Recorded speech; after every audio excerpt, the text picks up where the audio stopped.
नमस्कार आप सभी को। मुख्य परीक्षा उत्तर लेखन के सेशन में मैं आप सभी का स्वागत करता हूं। मुख्य परीक्षा उत्तर लेखन का ये सेशन आप देख रहे हैं और आज जिस टॉपिक की हम चर्चा कर रहे हैं उसका नाम है जनसांख्यिकीय संक्रमण।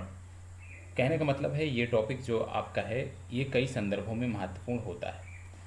जनसांख्यिकीय की जब हम बात करते हैं तो ये कई संदर्भों में इस प्रकार से महत्वपूर्ण होता है कि ये भूगोल विषय से आपके जुड़ता है, ये अर्थव्यवस्था से भी जुड़ता है। ठीक है, तो ये कई संदर्भों में जुड़ता है और कई विषयों से यहाँ से प्रश्न पूछे जाते हैं। और आपके यहाँ बीपीएससी की मैं बात करूँ तो यहाँ से लगातार कई सारे प्रश्न पूछे गए हैं। तो आज हम इसको समझने का प्रयास करते हैं कि जनसांख्यिकीय लाभांश क्या है, जनसांख्यिकीय संक्रमण क्या है, जनसांख्यिकीय परिवर्तन का क्या महत्व है और इससे क्या चुनौतियाँ हैं। इन सभी को हम समझने का, जानने का प्रयास करते हैं और उसी के बाद फिर इस पे एक प्रश्न का उत्तर हम लिखेंगे। उस प्रश्न की चर्चा हम बाद में करेंगे। सबसे पहले हम अब बात करने वाले हैं जनसांख्यिकीय संक्रमण के बारे में। सबसे पहली बात हमें समझना जो है वो ये समझना है कि जनसांख्यिकीय संक्रमण होता क्या है। जनसांख्यिकीय संक्रमण ये होता क्या है, इसको हम समझेंगे। ठीक है, जनसांख्यिकीय संक्रमण को सबसे पहले हम समझते हैं। जब हम बात करते हैं जनसांख्यिकीय संक्रमण की तो इसका आशय औद्योगिकरण एवं आधुनिकीकरण के दौर से गुजरते हुए उच्च जन्म और मृत्यु दर से है। उच्च जन्म और मृत्यु दर से है। कहने का मतलब है जनसांख्यिकीय संक्रमण का मतलब क्या है कि औद्योगिकीकरण एवं आधुनिकीकरण के दौर से गुजरते हुए उच्च जन्म और मृत्यु दर से निम्न जन्म और मृत्यु दर की ओर संक्रमण से है। किससे संक्रमण से है, याद रखिएगा, उच्च जन्म और मृत्यु दर, उच्च जन्म और मृत्यु दर से निम्न जन्म तथा मृत्यु दर की ओर संक्रमण से है। मृत्यु दर की ओर संक्रमण से है। तो आपने समझा यहाँ पे कि भैया जनसांख्यिकीय संक्रमण क्या है। जनसांख्यिकीय संक्रमण का मतलब है, आशय है कि औद्योगिकीकरण एवं आधुनिकीकरण से दौर से गुजरते हुए उच्च जन्म और मृत्यु दर से निम्न जन्म और मृत्यु दर की ओर संक्रमण से है। इसके 4 चरण होते हैं। इसके 4 चरण आपके देखने को मिलते हैं। कौन कौन से 4 चरण होते हैं? सबसे पहला जो चरण होता है, पहले चरण की जब हम बात करते हैं तो इसमें उच्च जन्म और मृत्यु दर देखने को मिलती है। उच्च जन्म एवं मृत्यु दर देखने को मिलती है। ठीक है, दूसरे चरण में जब हम बात करते हैं तो दूसरे चरण में मृत्यु दर में गिरावट के साथ साथ क्या होता है, मृत्यु दर में गिरावट के साथ जन्म दर जो है वो अधिक बनी रहती है, जन्म दर अधिक रहती है। तीसरा चरण जो आपको देखने को मिलता है, तीसरे चरण में जन्म दर में गिरावट देखने को मिलती है, जन्म दर में गिरावट देखने को मिलती है। और अंत में जो चौथा चरण होता है उसकी जब हम बात करते हैं तो चौथे चरण में जन्म दर जो है वो निम्न होती है, जन्म दर निम्न बनी होती है एवं आप कह सकते हैं मृत्यु दर भी निम्न होती है। ठीक है, मतलब चौथे चरण में निम्न जन्म एवं मृत्यु दर होती है। तो कहने का मतलब है सबसे पहले जनसांख्यिकीय संक्रमण से आशय है कि औद्योगिकीकरण एवं आधुनिकीकरण के दौर से गुजरते हुए उच्च जन्म और मृत्यु दर से निम्न जन्म और मृत्यु दर की ओर संक्रमण से है। उच्च जन्म तथा आप कह सकते हो उच्च जन्म और मृत्यु दर से निम्न जन्म और मृत्यु दर की ओर संक्रमण से इसका आशय है। पहले इसके 4 चरण देखने को मिलते हैं। पहले चरण में जन्म दर जो है वो उच्च बनी होती है और मृत्यु दर भी उच्च होती है। दूसरे चरण में मृत्यु दर आप कह सकते हो उसमें गिरावट देखने को मिलती है। ठीक है, और जन्म दर यहाँ पर अधिक बनी रहती है। तीसरे चरण में आपको देखने को मिलता है कि जन्म दर में गिरावट देखने को मिलती है और चौथे चरण में जन्म दर निम्न और मृत्यु दर भी निम्न बनी होती है। तो ये आपके 4 चरण देखने को मिलते हैं। ये हो गया जनसांख्यिकीय संक्रमण की बात हम कर लिए। जनसांख्यिकीय संक्रमण के बाद बात आती है जनसांख्यिकीय लाभांश के बारे में। जनसांख्यिकीय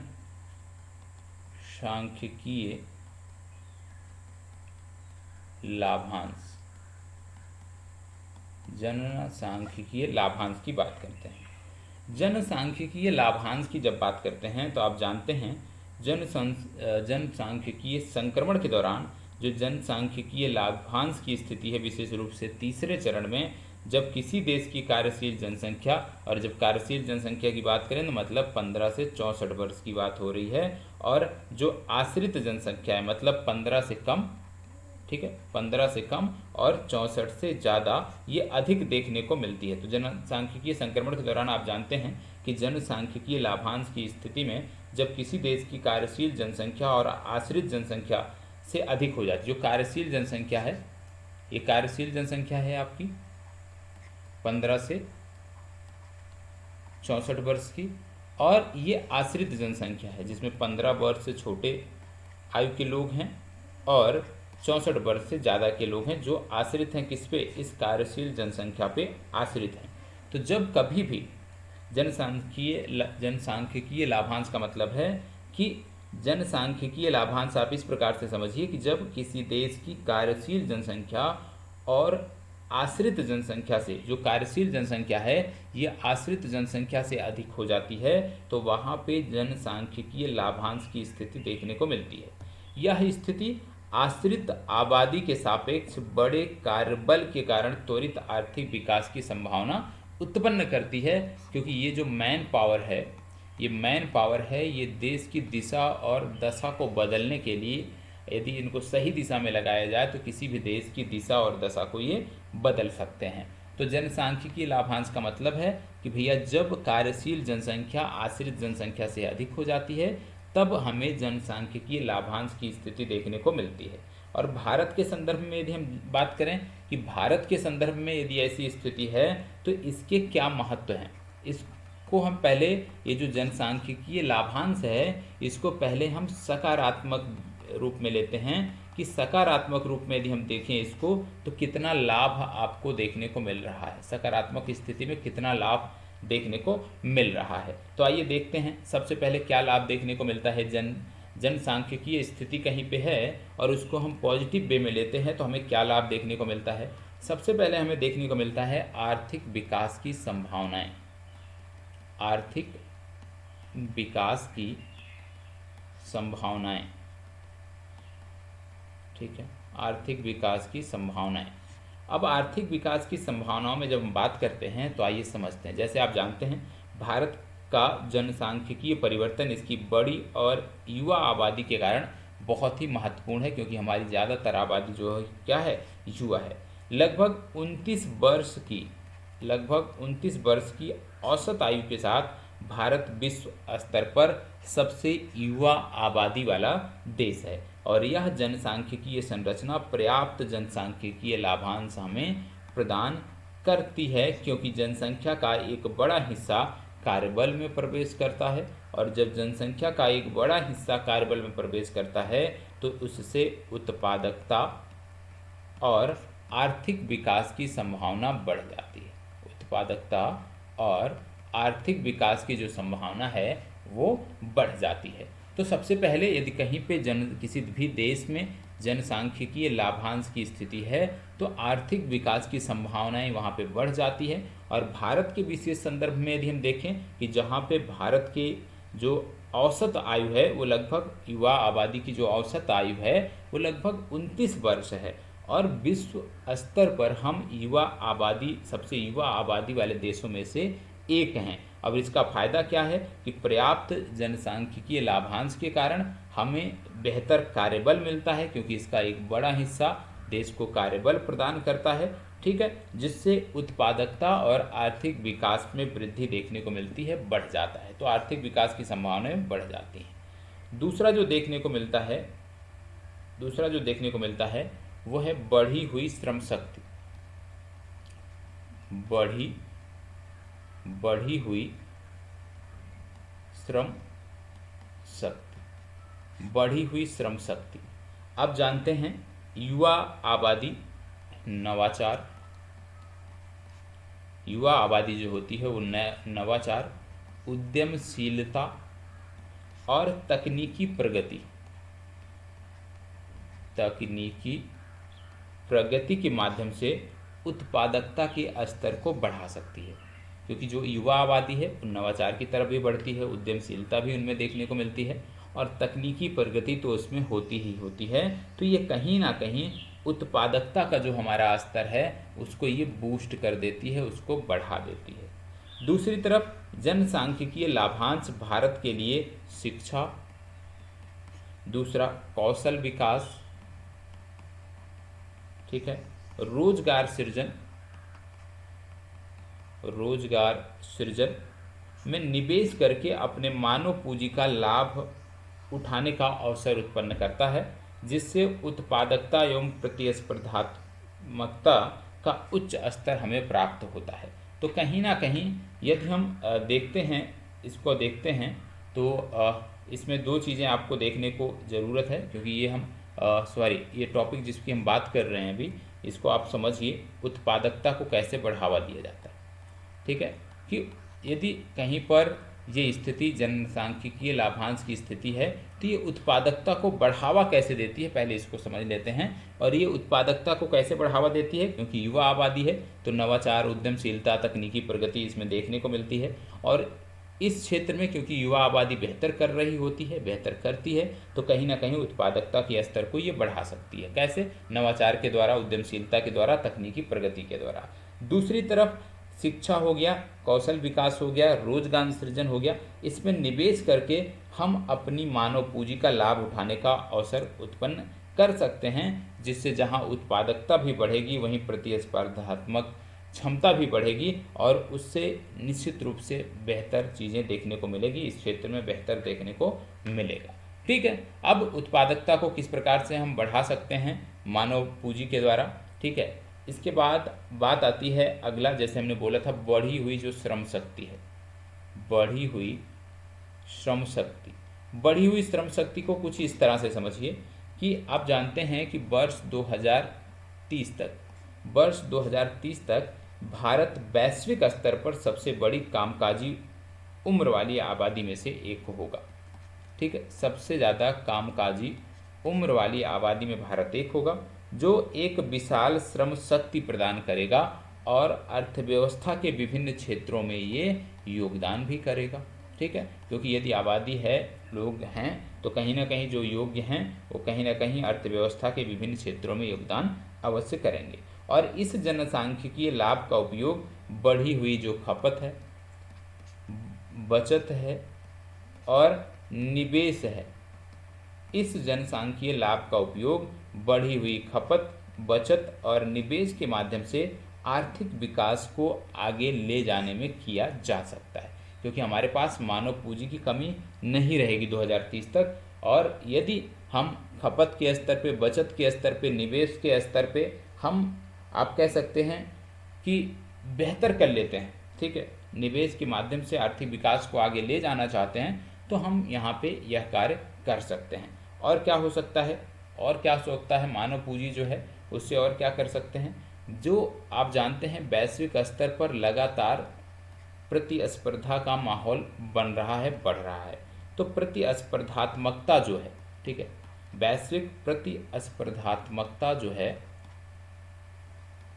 वैश्विक प्रतिस्पर्धात्मकता जो है उसकी तरफ यदि हम देखें तो भारत का जनसांख्यिकीय परिवर्तन वैश्विक क्षेत्र में प्रतिस्पर्धात्मकता को लाभ प्रदान कर सकता है। कैसे?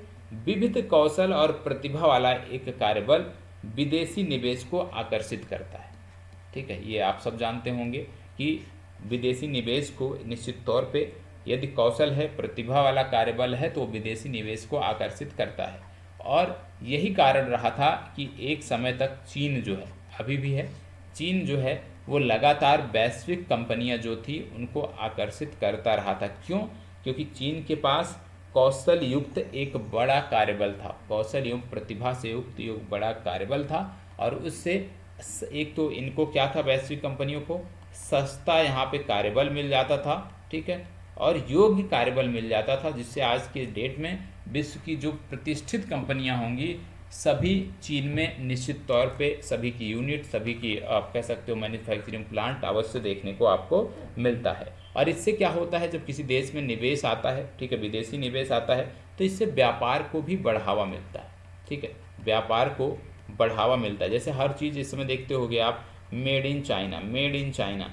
यदि यही चीज़ मेड इन इंडिया हो, मेड इन इंडिया हो, तो भाई भारत में बन के जाएगा तो टैक्स यहाँ देंगे, यहाँ के लोगों को रोजगार मिलेगा, तो कहीं ना कहीं आर्थिक दृष्टि से हमें लाभप्रद स्थिति में यह पहुँचाता है, तथा वैश्विक बाजार में भारत की स्थिति को भी ये मजबूत कर सकता है यदि विदेशी निवेश आता है तो। दूसरी तरफ आप जानते हैं कि जनसांख्यिकीय लाभांश का लाभ उठाते हुए भारत सूचना प्रौद्योगिकी का जो क्षेत्र है, सूचना प्रौद्योगिकी, विनिर्माण, ठीक है, और सेवा उद्योग जो हैं, इनमें प्रमुख अभिकर्ता के रूप में उभर सकता है। यदि भारत अपने जनसांख्यिकीय लाभांश का बेहतर तरीके से उपयोग करता है तो सूचना प्रौद्योगिकी के क्षेत्र में, विनिर्माण के क्षेत्र में, सेवा के क्षेत्र में हम प्रमुख अभिकर्ता के रूप में उभर कर सामने आ सकते हैं। अगला पॉइंट क्या है, यदि हम बात करें, आप जानते हैं कि जनसांख्यिकीय लाभांश जो है वो सामाजिक विकास के अवसर भी प्रदान करता है, ठीक है, सामाजिक विकास के अवसर भी प्रदान करता है, ठीक है, सामाजिक विकास के अवसर भी प्रदान करता है। जनसांख्यिकीय लाभांश जो है विशेष रूप से स्वास्थ्य देखभाल, शिक्षा और गरीबी उन्मूलन,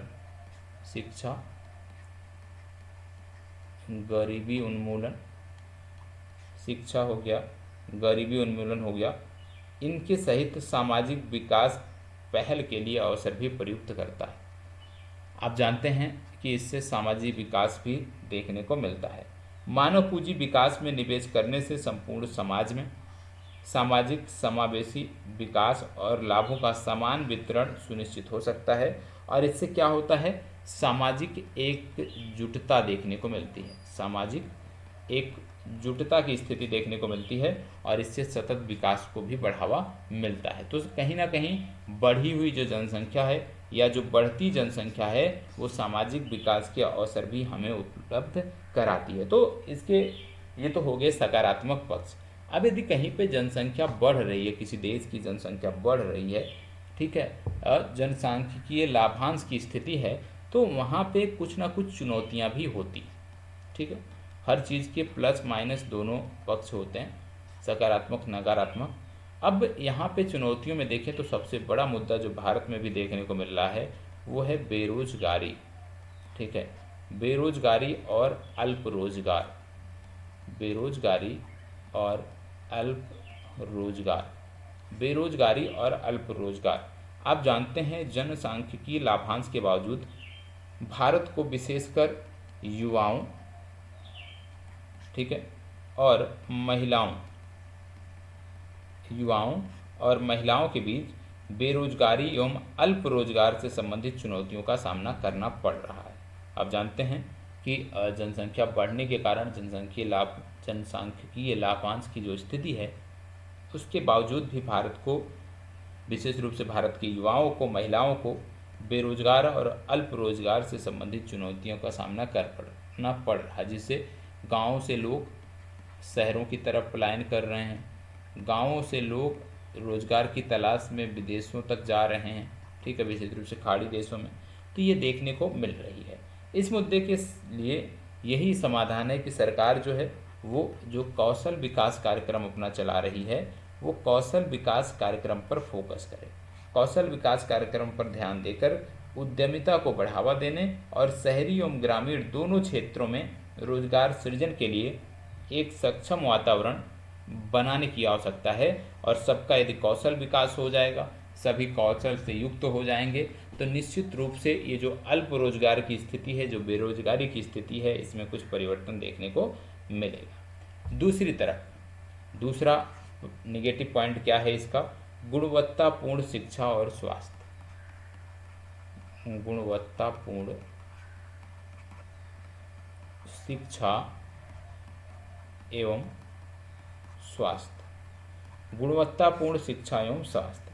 आप जानते हैं भारत के जनसांख्यिकीय लाभांश का भारत पूरी तरह से इसका लाभ उठाने में आप कह सकते हो एक तरह से उसको चुनौती मिल रही है। और आपको देखने को मिलता है जब भारत में हम बात करते हैं जनसांख्यिकीय लाभांश की और गुणवत्तापूर्ण शिक्षा एवं स्वास्थ्य की बात करते हैं, तो जनसांख्यिकीय लाभांश का पूरी तरफ से लाभ उठाने में एक और प्रमुख जो चुनौती नज़र आती है वह है गुणवत्तापूर्ण शिक्षा और स्वास्थ्य देखभाल तक सीमित पहुंच। जो हमारा कार्यबल है उसको आवश्यक कौशल युक्त बनाने, उनके स्वास्थ्य एवं कल्याण को सुनिश्चित करने के लिए शिक्षा का जो बुनियादी ढांचा है, व्यावसायिक प्रशिक्षण है एवं स्वास्थ्य सेवाओं में इनमें निवेश की आवश्यकता है। और यदि इसमें निवेश बढ़ेगा तो निश्चित तौर पर हमारा जो कार्यबल है, आने वाला जो कार्यबल है वो बेहतर स्थिति में होगा। ठीक है। इसके बाद अगला निगेटिव पॉइंट क्या है आता है इसमें, जैसे बहुत सारी समावेशी विकास नीतियां होती हैं। ठीक है, तो ये आपने चुनौतियों और समन रणनीतियों की हम बात कर रहे हैं। इसके बाद आपको देखने को मिलता है समावेशी विकास नीतियां। समावेशी विकास नीतियां। समावेशी विकास नीतियों की जब हम बात करते हैं तो आप जानते हैं सतत विकास रणनीतियों का कार्यान्वयन अतिरिक्त चुनौतियां पैदा करता है और जनसांख्यिकीय लाभांश की प्राप्ति के साथ साथ भविष्य की पीढ़ियों के लिए पर्यावरणीय संसाधनों के संरक्षण में बाधा भी ये उत्पन्न करता है। नवीकरणीय ऊर्जा, सतत कृषि, पर्यावरण अनुकूल प्रथाओं को बढ़ावा देना, पर्यावरणीय अखंडता से समझौता किए बिना दीर्घकालिक आर्थिक विकास का समर्थन ये करता है। तो कहीं ना कहीं समावेशी विकास नीतियां जो हैं, यदि हम उनकी बात करें या सतत विकास की बात करें तो उसमें कुछ समस्याएं आपको देखने को मिलती हैं। समावेशी विकास नीतियों में सबसे पहले आपको ये ध्यान देने की ज़रूरत है कि मजबूत समावेशी विकास नीतियों का अभाव जो है यदि है तो संपूर्ण समाज में जनसांख्यिकीय परिवर्तन के लाभ के समान वितरण में ये बाधा उत्पन्न करता है। तो समावेशी विकास नीतियाँ इस प्रकार से होनी चाहिए कि वो जनसांख्यिकीय परिवर्तन के लाभ को समान वितरण करने में सक्षम हों, समान वितरण में वो बाधा ना बने। और समान वितरण में बाधा क्यों बनती हैं? क्योंकि समावेशी विकास नीतियाँ जो हैं इनका अभाव होता है। जो नीतियाँ होती हैं उनमें समावेशी विकास नीतियों का अभाव होता है और उसी के कारण ये समस्या बनी रहती है, क्योंकि लाभों का समान वितरण नहीं हो पाता है। जो हाशिए पर रहने वाले समुदाय हैं, ठीक है, जो महिलाएं हैं, ठीक है, जो ग्रामीण आबादी के लिए लक्षित हस्तक्षेप है, असमानताओं को दूर करने तथा सामाजिक समावेशन को बढ़ावा देने में ये सहायक हो सकते हैं। तो कहने का मतलब है हमें जो नीतियाँ बनानी हैं, नीतियों को इस प्रकार से क्रियान्वयन करना है, नीतियाँ इस प्रकार से बनानी हैं कि जो हाशिए पर रहने वाला समुदाय है, हाशिए पर रहने वाले लोग हैं, हाशिए पर रहने वाले जो ग्रामीण आबादी है उसको भी बिना किसी हस्तक्षेप के समान वितरण हो सके और इससे समावेशी जो विकास है उसको बढ़ावा देने में सहायक होंगे। तो हमें समावेशी विकास नीतियों की आवश्यकता है जिससे जनसांख्यिकीय परिवर्तन के लाभों को समान वितरण किया जा सके। ठीक है, अब बात आती है निष्कर्ष की। दो मुद्दे हमने देखे, अब बात आती है निष्कर्ष की। निष्कर्ष में जैसे आप जानते हैं कि भारत का जनसांख्यिकीय परिवर्तन त्वरित आर्थिक विकास और बढ़ी हुई वैश्विक प्रतिस्पर्धात्मकता सामाजिक विकास के लिए एक अनूठा अवसर प्रदान करता है। चुनौतियों का प्रभावी ढंग से समाधान करके और लक्षित नीतियों और कार्यक्रमों को लागू करके भारत अपने जनसांख्यिकीय लाभांश की पूरी क्षमता का उपयोग कर सकता है और 21वीं सदी की वैश्विक अर्थव्यवस्था में एक शक्ति के रूप में उभर सकता है। तो कहीं ना कहीं किन बिंदुओं पर हमने बात किया, हमने सबसे पहले क्या देखा, इसी में देख लेते हैं। सबसे पहले हमने देखा जनसांख्यिकीय संक्रमण क्या होता है। इसमें हमने देखा कि जनसांख्यिकीय संक्रमण का आशय औद्योगिकीकरण एवं आधुनिकीकरण के दौर से गुजरते हुए उच्च जन्म और मृत्यु दर से निम्न जन्म और मृत्यु दर की ओर संक्रमण से है। ये 4 चरण में देखने को मिलता है। पहला चरण जहाँ पर उच्च जन्म और मृत्यु दर बनी होती है।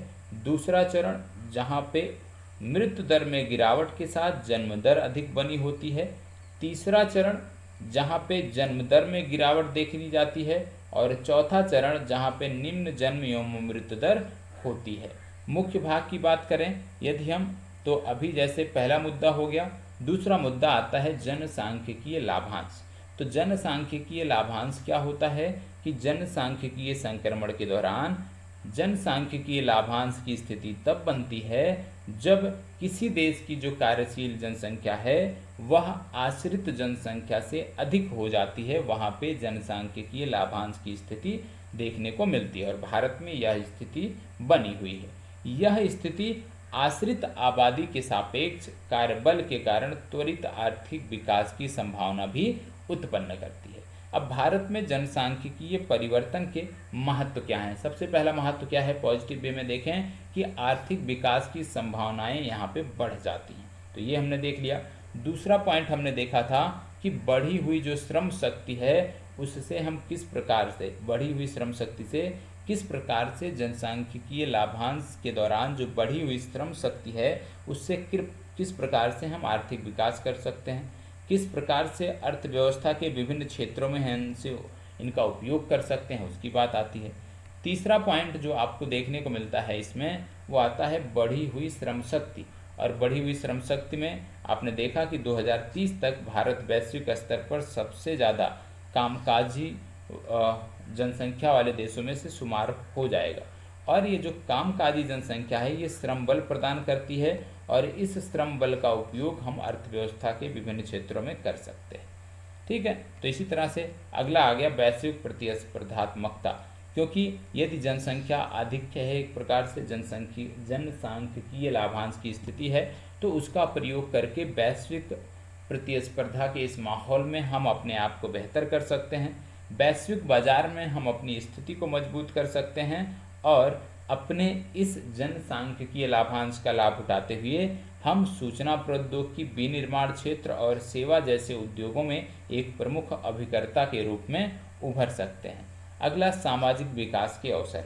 आप जानते हैं कि जनसांख्यिकीय लाभांश स्वास्थ्य देखभाल, शिक्षा, गरीबी उन्मूलन और सामाजिक विकास पहल के लिए अवसर उपयुक्त कराता है। मानव पूंजी विकास में निवेश करने से संपूर्ण समाज में समावेशी विकास और लाभों का समान वितरण सुनिश्चित हो सकता है, जिससे सामाजिक एकजुटता एवं सतत विकास को बढ़ावा मिलता है। अब कोई पॉजिटिव, यदि जनसांख्यिकीय लाभांश के कुछ सकारात्मक बिंदु हैं तो कुछ नकारात्मक पॉइंट भी आते हैं, जिनमें बेरोजगारी और अल्प बेरोजगार की स्थिति आती है, जिनमें गुणवत्तापूर्ण शिक्षा और स्वास्थ्य का मुद्दा आता है। ठीक है, स्वास्थ्य का मुद्दा आपको देखने को मिलता है। समावेशी विकास नीतियों की बात आती है। ठीक है, और फिर निष्कर्षता क्या निकल रहा है वो हमने बात कर लिया। अब आपको इन्हीं बिंदुओं के आधार पे एक प्रश्न दे रहा हूँ जिसका आपको डिस्कस करना है। आपको बताना है जनसांख्यिकीय लाभांश क्या है, जनसांख्यिकीय लाभांश, जनसांख्यिकीय लाभांश क्या है। ठीक है, इसके सकारात्मक